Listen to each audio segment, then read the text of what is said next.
Hello and welcome friends, मैं हूं आकाश कोटनाला। आप देख रहे हैं yoga and Ayurveda science YouTube channel. दोस्तों, आज का जो ये लेक्चर है, आज की जो ये वीडियो है, आप सभी के लिए काफ़ी यूजफुल होने वाली है। इससे पूर्व जैसे कि आप सभी जानते हैं, मैं आप लोगों को पातंजलि योग सूत्र से संबंधित काफ़ी सारी वीडियोज़ यहाँ पर दे चुका हूँ, काफ़ी सारे लेक्चर आप सभी को यहाँ पर दे चुका हूँ, जो कि आप सभी के लिए काफ़ी यूजफुल हैं। उसी प्रकार से आज जो ये हमारा जो टॉपिक है, आज का हमारा जो टॉपिक है वह है पातंजलि योग सूत्र के अनुसार, यानी कि योग दर्शन के अनुसार कर्म सिद्धांत। तो जो ये जो टॉपिक है आप सभी के लिए काफ़ी यूजफुल होने वाला है। इसको मैं अच्छे ढंग से यहाँ पर आप सभी को यहाँ पर समझाने का प्रयास करूँगा। उससे पूर्व जैसे कि आप सभी जानते हैं कि योग दर्शन के ऊपर, यानी कि योग सूत्र के ऊपर मैं आप लोगों को काफ़ी सारी वीडियोज़ पहले ही दे चुका हूँ। यहाँ पर प्रथम में हमने इंट्रोडक्शन यहाँ पर जाना था, महर्षि पतंजलि का जीवन परिचय जाना था, ग्रंथ का परिचय जाना था। दूसरे में हमने योग की परिभाषा के बारे में जाना था। तीसरे में हमने चित्त की वृत्तियाँ क्या है, चित्त क्या है, चित्त के बारे में जाना था। चौथे में हमने अभ्यास एवं वैराग्य के बारे में जाना था, किस प्रकार से जो चित्त की भूमियाँ हैं उनका निरोध किया जाता है, उनको शांत किया जाता है। पाँचवें में हमने चित्त की जो भूमियाँ हैं उसके बारे में चर्चा की थी। छठे में हमने योगांतरायों के बारे में, सातवें हमने योगांतराएं और उसके साथ में आने वाले जो अन्य जो विघ्न होते हैं उसके बारे में चर्चा की थी। आठवें में हमने चित्त प्रसादन के उपायों के बारे में चर्चा की थी। इसी प्रकार जो आज हमारा जो सीरीज है, आज हमारा जो पाठ है वह है 9वां पाठ है। और आज हम यहाँ पर जो चर्चा करने वाले हैं वह कर्म सिद्धांत के ऊपर यहाँ पर चर्चा करने वाले हैं। पूर्व में ही मैं आप सभी को बता चुका हूँ कि आपके लिए काफ़ी यूजफुल होने वाला है। जैसे कि आप सभी जानते हैं कि अगर जो आप योग से यूजीसी नेट या फिर एमए या फिर डिप्लोमा या फिर आप कोई भी कोर्स अगर जो आप कर रहे हैं तो वहाँ पर आप लोगों को योग दर्शन से संबंधित प्रश्न पूछे ही जाते हैं। तो कर्म सिद्धांत आपका खास वहाँ पर टॉपिक होने वाला है। काफ़ी सारे प्रश्न आपको कहीं पर भी इससे संबंधित पूछे जा सकते हैं, तो ये आपको यहाँ पर समझना जरूरी है। देखो, सबसे पूर्व आपको यहाँ पर यह समझना है कि हम यहाँ पर कर्मयोग के बारे में नहीं चर्चा करने वाले। कर्मयोग एक अलग चैप्टर है जिसके अंतर्गत जैसे कि हम जो योग की जो प्रणालियाँ या फिर विधियाँ इत्यादि जो आती हैं, जिसके अंतर्गत हम जैसे कि कर्म योग है, भक्ति योग है, राजयोग है, हठ योग है, लय योग है, तंत्र योग है इत्यादि के बारे में, या फिर मंत्र योग इत्यादि के बारे में हम किसी एक अलग से लेक्चर में वहाँ पर चर्चा करेंगे। आज हम यहाँ पर योग के बारे में चर्चा नहीं कर रहे हैं या फिर कर्म योग के बारे में चर्चा नहीं कर रहे हैं। हम यहाँ पर कर्म सिद्धांत के बारे में चर्चा करने वाले हैं, अर्थात कर्म के बारे में चर्चा करने वाले हैं। जैसे कि आप सभी जानते हैं कि श्रीमद् भगवद गीता में भी कर्मों के बारे में चर्चा की गई है। अगर जो आप दर्शन इत्यादि, आप अन्य दर्शन भी देखते हैं, न्याय दर्शन देखते हैं, तो वहाँ पर भी आपको कर्मों के बारे में पढ़ने को मिलता है। वैशेषिक दर्शन अगर जो आप देखते हैं तो वहाँ पर भी आपको कर्मों के बारे में पढ़ने को मिलता है। तो इसी प्रकार से योग दर्शन में कर्म कितने प्रकार के बताए गए हैं उसके बारे में हम यहाँ पर चर्चा करने वाले हैं। तो यहाँ पर आशा है आप यहाँ पर ध्यानपूर्वक यहाँ पर आज का जो लेक्चर है यहाँ पर देखेंगे और साथ ही साथ यहाँ पर समझेंगे भी। जैसे कि आप जानते हैं कि लास्ट में मैं आप सभी से प्रश्न करने वाला हूँ, तो इसके लिए आप जो लेक्चर है इसको छोड़े नहीं, बिल्कुल आप ध्यानपूर्वक देखें। यहाँ पर आप देखेंगे, यहाँ पर जो महर्षि पतंजलि का जो ये ग्रंथ है, योग दर्शन जो ग्रंथ है, चौथे पाद यानी कि जो कैवल्य पाद है, इसके 7वें नंबर सूत्र में हमें पढ़ने को मिलता है, कर्मा शुक्ला कृष्णम योगिन स्त्रिभितमित शाम। ध्यान देना है आपको। यहाँ पर जो चौथा पाद है, कौन सा? विभूति पाद। विभूति पाद के 7वें नंबर सूत्र में यहाँ पर चर्चा की गई है क्या? कर्मा शुक्ला कृष्णम। देखो, कर्मा शुक्ला कृष्णम योगिन स्त्रिभितमित शाम। अब इसका जो तात्पर्य है वो मैं आपको यहाँ पर बता देता हूँ। यहाँ पर आप देखेंगे, योगी के कर्म अशुक्ल और अकृष्ण होते हैं तथा दूसरों के 3 प्रकार के होते हैं। तो 3 प्रकार के कौन से? कर्मा शुक्ला कृष्णम। ये 3 प्रकार के जो कर्म हैं ये किसके होते हैं? दूसरों के होते हैं। तथा जो योगियों के जो कर्म होते हैं वह अलग, भिन्न आप यहाँ पर समझेंगे। वैसे आप यहाँ पर ये भी समझ सकते हैं, कर्मा शुक्ला कृष्णम, यानी कि जो कर्म है अशुक्ल और अकृष्ण, यह किसके होते हैं? योगियों के होते हैं। आप इस प्रकार से भी समझ सकते हैं। बस आपको यहाँ पर समझना क्या है, यहाँ पर जो तात्पर्य है, यहाँ पर जो इसका जो अर्थ है वो आपको यहाँ पर समझना है। आगे सभी की यहाँ पर मैं आप सभी से यहाँ पर व्याख्या करूंगा तो आप अच्छे ढंग से यहाँ पर समझ जाएंगे।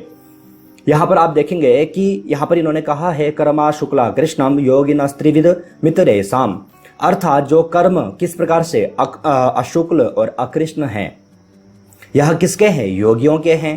और अन्य के किस प्रकार के होते हैं? अन्य जो त्रिविध 3 प्रकार के होते हैं वह किसके होते हैं? अन्य के होते हैं। तो अन्य अर्थात जो योगियों से भिन्न है उनके होते हैं। तात्पर्य आपने यहाँ पर समझ लिया है। योगी के कर्म अशुक्ल और अकृष्ण होते हैं तथा दूसरों के 3 प्रकार के होते हैं। तो ये आपको यहाँ पर जो ये सूत्र है, सूत्र आप लोगों को यहाँ पर याद कर लेना है। अब किस प्रकार से आपको इसकी व्याख्या करनी है, किस प्रकार से आपको इसको दर्शाना है, वो मैं आपको यहाँ पर आगे बताने वाला हूँ। यहाँ पर आप देखेंगे पूरा डायग्राम मैंने आपको बना करके दिया है। आप चाहे टीचर हों, योग के टीचर, क्योंकि चैनल पर काफ़ी सारे लोग जुड़े हुए हैं जिनमें कि योग के काफ़ी सारे टीचर भी चैनल से जुड़े हुए हैं, स्टूडेंट्स भी चैनल से जुड़े हुए हैं। अगर जो आप टीचर भी हैं तो भी आप लोगों के लिए काफ़ी यूजफुल होने वाला है। अगर जो आप स्टूडेंट भी हैं तो भी आपके लिए काफ़ी यूजफुल होने वाला है। यहाँ पर देखो 4 प्रकार के कर्मों के बारे में हमने यहाँ पर चर्चा की। अब आप यहाँ पर समझ सकते हैं कि योग दर्शन में कितने प्रकार के कर्म हैं? 4 प्रकार के कर्म हैं। क्यों?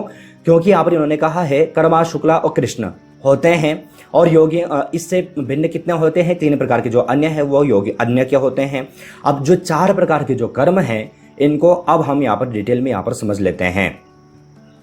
यहाँ पर जो कर्म है और कर्म का जो तात्पर्य है वो मैंने यहाँ पर डायग्राम यहाँ पर आप सभी के लिए यहाँ पर रखा हुआ है। सर्वप्रथम यहाँ पर आप देखेंगे जो योग दर्शन के अनुसार जो कर्म जो बताया गया है वह है शुक्ल कर्म। तो शुक्ल कर्म का तात्पर्य होता है पुण्य कर्म। शुक्ल का तात्पर्य क्या है? पुण्य। अब पुण्य कर्म कितने प्रकार के होते हैं? अब पुण्य कर्म जितने भी, अगर जो हम किसी अन्य का हित अगर जो हम कर रहे हैं, किसी की अगर जो हम भलाई कर रहे हैं, किसी की अगर जो हम हेल्प कर रहे हैं, किसी के लिए अगर जो अच्छा सोच रहे हैं, मनसा वाचा कर्म से अगर जो हम किसी के बारे में अच्छा सोच रहे हैं, तो ये सब क्या है? शुक्ल कर्म के अंतर्गत आएंगे।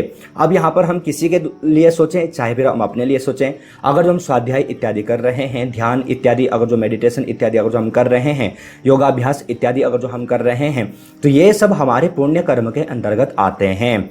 एग्जाम्पल जैसे कि आप सुबह मॉर्निंग में उठ करके आप स्नान ध्यान इत्यादि करके आप जैसे कि यज्ञ इत्यादि करते हैं, जब तप इत्यादि करते हैं, योगाभ्यास इत्यादि करते हैं, तो ये सब पुण्य कर्म के अंतर्गत आते हैं। तो ये क्या है? ये कर्म है। लेकिन कौन से कर्म है? शुक्ल कर्म है, जिसका तात्पर्य होता है पुण्य कर्म। इसी प्रकार से दूसरा यहाँ पर है कृष्ण कर्म। तो कृष्ण का तात्पर्य क्या होता है? काला। शुक्ल का तात्पर्य क्या होता है? सफेद। तो शुक्ल अर्थात पुण्य और कृष्ण अर्थात काला। तो आप यहाँ पर ये भी समझ सकते हैं कृष्ण अर्थात पाप कर्म। अब पाप कर्म चाहे हम किसी के लिए कर रहे हों, चाहे हम स्वयं के लिए कर रहे हों, मनसा वाचा कर्मणा से अगर जो हम किसी का अहित कर रहे हैं, किसी के लिए गलत सोच रहे हैं, किसी के लिए गलत भावना रख रहे हैं, किसी के लिए गलत कार्य अगर जो हम कर रहे हैं या फिर किसी के द्वारा करवा रहे हैं, तो यह सब पाप कर्म के अंतर्गत आता है। आपको यहाँ पर समझना है कृष्ण का तात्पर्य क्या है? पाप। अब उसी प्रकार से यहाँ पर तीसरा यहाँ पर बताया है शुक्ल और कृष्ण कर्म। अब यहाँ पर शुक्ल और कृष्ण यानी कि पुण्य और पाप दोनों कर्म होंगे। जैसे कि एग्जाम्पल हम जैसे कि सुबह सुबह उठे, जब हम उठे तो मन में अच्छा सात्विक भाव उत्पन्न हुआ, सोचा यार कि चलो खड़े हो जाएं, जल्दी से खड़े हो जाते हैं, मॉर्निंग में जल्दी से खड़े हो जाते हैं, वर्कआउट इत्यादि योगाभ्यास इत्यादि किया, उसके बाद स्नान इत्यादि किया, जब तप इत्यादि किया, तो हमारा क्या हो गया? पुण्य कर्म हो गया। अब इसके पश्चात मन में आया अरे यार वो अपना जो दोस्त है या फिर जो विरोधी है उसके बारे में आज उसको इस चीज़ का फल देना है या फिर आज उसको ये कार्य करने में रोकना है। तो क्या किया आपने? मॉर्निंग में आप उठे, आपने पुण्य कर्म तो किया, लेकिन साथ ही साथ आप क्या करने प्रारंभ कर दिए? पाप कर्म प्रारंभ कर दिया है। या फिर आप कोई भी, आप सुबह उठे, आपने अच्छा कर्म किया, अब उसके पश्चात आपके मन में बुरे भाव आने लग गए, किसी के लिए अहित का भाव आने लग गया, या फिर आप स्वयं आप पाप कर्म में लग गए, तो ये क्या हो गया है? शुक्ल और कृष्ण कर्म। तो ये आपको यहां पर समझना है, ये तीसरा नंबर का कर्म है। योग दर्शन के अनुसार प्रथम है शुक्ल, दूसरा है कृष्ण, तीसरा है शुक्ल कृष्ण कर्म। तो शुक्ल और कृष्ण कर्म का तात्पर्य क्या होगा कि पुण्य और पाप कर्म। अब यहाँ पर ध्यान देना है कि जो शुक्ल कर्म होते हैं ये कुछ ही लोग ऐसे होते हैं जो कि शुक्ल कर्म कर पाते हैं। कृष्ण कर्म तो जैसे कि टेररिस्ट इत्यादि में बार बार कहता हूँ, ये जो होते हैं आतंकी इत्यादि जो होते हैं, या फिर मालूम नहीं घरों में भी हो सकते हैं, आप देखें तो ये जो होते हैं यह कैसे होते हैं? पाप कर्म अर्थात कृष्ण कर्म करने वाले होते हैं। और शुक्ल और कृष्ण कर्म करने वाले आप और हम हो सकते हैं, क्योंकि हम हर समय 24 घंटे हम पुण्य कर्म तो नहीं कर पाते और 24 घंटे हम पाप कर्म भी नहीं करते। देखो, आप ये मत सोचें कि हम मनसा वाचा कर्मणा से हम कोई गलत कार्य करें तो ही हमसे पाप होता है, नहीं। मैं बार बार कहता हूँ, मैं बार बार बच्चों से कहता हूँ कि अगर जो हम मॉर्निंग में उठे, अगर जो कोई महिला या फिर अगर जो हम कोई भी पुरुष अगर जो झाड़ू भी इत्यादि लगाता है ना, तो भी उससे कई सारे पाप हो जाते हैं, कई सारे पाप उससे होते हैं। हम सुबह अगर जो चूल्हा जलाते हैं तो वहाँ पर भी हमसे कई सारे पाप होते हैं, पाप हमसे बहुत होते हैं। इसलिए आप न्याय दर्शन में पढ़ेंगे तो न्याय दर्शन में पाप ये सब कर्मों के लिए वहाँ पर अन्य जो कर्म बताए गए हैं कि किस प्रकार से कर्म करने चाहिए, वहाँ पर बहुत सारे वहाँ पर व्याख्याएं की हैं, लगभग 6 प्रकार के वहाँ पर कर्म बताए गए हैं। तो पाप अगर जो आपकी इच्छा नहीं भी है तो भी आपसे पाप हो ही जाता है। और देखो, मैं तो एक चीज़ मानता हूँ और आप सभी को यहाँ पर समझना चाहिए, कुछ लोग कहते हैं कि अनजाने में किया गया कर्म पाप नहीं होता है, तो ऐसी भावना न रखें, क्योंकि आप अंगारा है, अंगारे के ऊपर आप चाहे अनजाने में पैर रखें चाहे जानबूझ करके पैर रखें, उसका कार्य होता है जलाना। तो कर्म भी उसी प्रकार से आप समझते हैं, कर्म का तात्पर्य क्या है? कर्म जैसा हमने किया, चाहे वो पुण्य किया चाहे पे पाप किया, उसका फल हमें अवश्य प्राप्त होता है। पुण्य अगर जो हमने कर्म किए, शुक्ल अगर जो हमने कर्म किए, तो आप समझ के चलिए थे कि हमें पुण्य कर्मों की प्राप्ति होगी ही।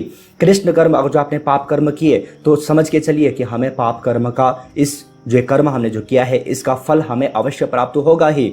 हो सकता है कि आज वर्तमान समय में प्राप्त ना हो, क्योंकि आपने कर्मों के बारे में पढ़ा होगा, कर्म अलग अलग व्याख्याएं आप लोगों ने पढ़ी भी होंगी। जैसे कि अगर जो आप श्रीमद् भगवद गीता के अगर जो आप 4थे अध्याय का 17वां श्लोक वहां पर पढ़ते हैं तो वहां पर कहा गया है, कर्मणो यपि बोद्धव्यम बोद्धव्यम च विकर्मणः अकर्मणश्च बोद्धव्यम गहना कर्मणो गति। वहां पर जो कर्म के बारे में जो चर्चा की गई है, वहां पर 3 प्रकार के कर्म बताए गए हैं। कौन कौन से? कर्म, अकर्म और विकर्म। साथ ही साथ वहां पर कहा है, भगवान श्री कृष्ण ने कहा है कि कर्मों की गति कैसी है? गहन है, हम इसको समझ नहीं सकते। तो जब भगवान श्री कृष्ण स्वयं जब अर्जुन को कह रहे हैं कि कर्मों की गति कैसी है, गहन है, तो आप स्वाभाविक ढंग से समझे कि आप और मैं कितना समझ पाएंगे, कितना हम कर्मों की यहाँ पर व्याख्या कर पाएंगे। तो ये यहाँ पर हमें यहाँ पर समझना जरूरी है। तो इसीलिए आपको यहाँ पर समझना है कि जो शुक्ल कृष्ण और शुक्ल और कृष्ण का तात्पर्य क्या है। मैंने आपको यहाँ पर बता दिया है कि जो शुक्ल और जो पाप, यानी कि जो शुक्ल और कृष्ण यानी कि पुण्य और पाप, ये सामान्य मनुष्य के होते हैं, जैसे कि आप और मैं। तो यहाँ पर समझ गए, यहाँ पर मैंने सभी के बारे में यहाँ पर बता दिया कि किसका कौन सा कर्म होता है। अब एक चौथा भी कर्म होता है।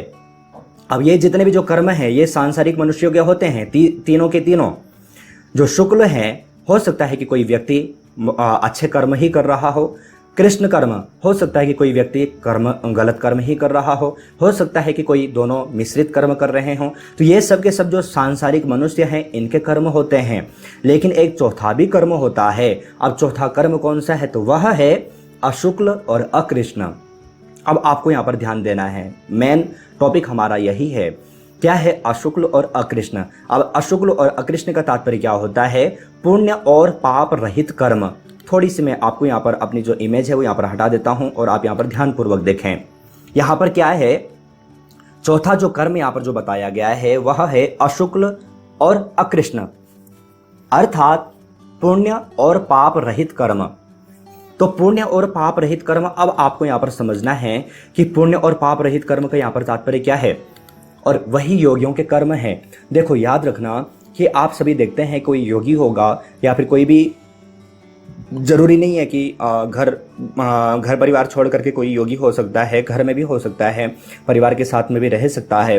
तो ऐसे जो योगी होते हैं या फिर जो योगी होते हैं वो दोनों के दोनों कर्म नहीं करते, न वो शुक्ल कर्म करते हैं न वो कृष्ण कर्म करते हैं। इसलिए उनके जो कर्म है वह क्या है? अशुक्ल और अकृष्ण, अर्थात वह पुण्य और पाप रहित कर्म करते हैं। तो आप सोचेंगे कि क्या ये स्वाभाविक हो सकता है? आप सोचेंगे कि ऐसा कैसा हो सकता है? हम कई योगी होते हैं जो कि जब तब अगर इत्यादि कर रहे हैं तो हम कहेंगे कि वो उनके पुण्य कर्म हैं, या फिर कोई अगर जो पाप कर रहा है तो हम कहते हैं कि वो उनके पाप कर्म हैं। ऐसा नहीं होता है, ये सब सिर्फ और सिर्फ भावनाओं का खेल है। इसीलिए तो वहाँ पर कहा गया है, श्रीमद् भगवद गीता में कहा गया है कि आसक्ति का ना होना। कर्म तो आप करेंगे ही, कर्म तो आपको करना ही है, लेकिन उन कर्मों में आसक्ति का ना होना। अब क्या है, हम शुक्ल कर्म करते तो हैं, जब तब इत्यादि करते तो हैं, ध्यान इत्यादि करते तो हैं, लेकिन हमारे मन में एक चेष्टा होती है कि मैं ये कर्म कर रहा हूँ, मैं दान कर रहा हूँ, मैं जप कर रहा हूँ, तो हमें इसका फल हमें प्राप्त होगा, तो वो हमारा अशुक्ल कैसे बनेगा, वह कर्म अशुक्ल कैसे बनेगा, नहीं बन पाएगा। उसी प्रकार से जो कृष्ण हैं, हम पाप कर्म तो कर रहे हैं, लेकिन हम अनजाने में नहीं कर रहे हैं, हम जानबूझ करके कर रहे हैं कि इसका तात्पर्य हमें ये फल प्राप्त हो, हम इसका ये अहित कर रहे हैं, तो ये हमारा जो विरोधी है ये इस कार्य में सफल ना हो सके। तो कहीं ना कहीं वो जो कृष्ण कर्म है वह हम कर रहे हैं, उसमें हमारी भावना है, तो भावना होने के कारण वह जो हमारा जो कर्म है वह कृष्ण हो जाता है। इसी प्रकार से जो शुक्ल और कृष्ण है, इनमें भी भावना का खेल है, भावना हमारी होती है। लेकिन जो योगी होता है वह कैसा करता है, अशुक्ल और अकृष्ण, क्योंकि उसमें उसकी कोई भी आसक्ति नहीं होती, उसकी कोई भी वहाँ पर भावना नहीं होती, इसलिए जो योगी होते हैं, योगियों का जो कर्म होता है वह पुण्य और पाप रहित कर्म होता है। इसीलिए वहाँ पर जो महर्षि पतंजलि ने वहाँ पर जो सूत्र वहाँ पर जो दिया था, वहाँ पर कहा था कि अशुक्ल अकृष्ण योगिनास्त्रिविध में तेरे साम, यह क्या है, योगियों के कर्म हैं। यही आपको यहाँ पर समझना है। यहाँ पर देखो, अभी के जो तीन यहाँ पर जो अन्य जो कर्म मैंने आपको यहाँ पर बताए, वह तो सामान्य मनुष्यों के हो सकते हैं, सामाजिक मनुष्यों के हो सकते हैं, लेकिन कौन से, कर्मा शुक्ला कृष्णम, यह किसके हैं, यह योगियों के हैं। तो इसलिए आपको जो चौथे नंबर का जो 7वां सूत्र है ये आपको यहाँ पर याद करना है, कर्मा शुक्ला कृष्णम योगिना स्त्रिवितमित मेरे साम, ये आपको यहाँ पर याद रखना है। तो आशा है आप यहाँ पर इसको अच्छे ढंग से यहाँ पर समझ चुके होंगे। मैंने अधिक से ज़्यादा यहाँ पर प्रयास किया है कि आपको यहाँ पर इसको अच्छे ढंग से समझा सकूं। अब यहाँ पर देखो, आपको यहाँ पर एक चीज़ यहाँ पर याद रखना है, जैसे कि अन्य जो योगी या फिर आप ग्रंथों में पढ़ते हैं तो उनके बारे में जो कहा जाता है वो अशुक्ल और अकृष्ण कर्म ही करते हैं। जो भगवान श्री कृष्ण थे उन्होंने स्वयं के लिए कुछ भी नहीं किया, आप समझें। अगर जो आप पूरी श्रीमद् भगवद गीता पढ़ें या फिर अगर जो आप महाभारत या फिर आप श्रीमद् भागवत अगर जो आप पढ़ें तो आप देखेंगे उन्होंने स्वयं के लिए कुछ भी नहीं किया है। सब का सब उन्होंने जो पांडव थे या फिर उनको जो चाहने वाले थे उन्हीं के लिए किया है। तो उनका कौन सा शुक्ल, अगर जो उन्होंने अच्छा कर्म किया होगा तो अपने लिए तो किया नहीं, जो कृष्ण कर्म उनसे उन्होंने जो किया वो अपने लिए तो किया नहीं है। तो इसलिए उनके जो कर्म होंगे वह अशुक्ल और अकृष्ण होंगे। और अशुक्ल और अकृष्ण कर्म ही कैसे होते हैं, यही कर्म ऐसे होते हैं जिनका हमें फल प्राप्त नहीं होता है। अगर जो हम अशुक्ल और अकृष्ण कर्म करते हैं तो हमारा पुनर्जन्म नहीं होता है। शुक्ल कर्म करेंगे तो हमारा जो अगला जन्म होगा वो पुण्य कर्मों से संचित होगा, पुण्य कर्म हमें प्राप्त होंगे। कृष्ण कर्म अगर जो हम करते हैं तो अगला हमारा जो जन्म होगा वैसा ही होगा। मिश्रित अगर जो हम कर्म कर रहे हैं तो हमारा जो जन्म होगा वो मिश्रित ही होने वाला है। लेकिन अगर जो हम अशुक्ल और अकृष्ण कर्म अगर जो हम करते हैं तो हमारा जो आगामी जो जन्म होगा कैसा होगा, वह होगा ही नहीं। क्यों? क्योंकि हमने अशुक्ल और अकृष्ण, क्योंकि कर्मों के ही अनुसार तो हमारा नया जन्म प्राप्त होता है। लेकिन जब ये कर्म ही नहीं करें, जब कर्म ही नहीं करता है तो कैसे उनका आगामी जन्म होगा। तो ये आपको यहाँ पर इस प्रकार से यहाँ पर समझना है। इसको और अच्छे ढंग से जब मैं कर्मयोग के बारे में बताऊंगा तो आपको उस वीडियो में मैं आपको अच्छे ढंग से समझा दूंगा। अब यहाँ पर जैसे कि आप सभी जानते हैं कि कुछ प्रश्नोत्तरी सीरीज में आप सभी को यहाँ पर देता हूँ, पूरा लेक्चर मैंने आपको यहाँ पर दिया है।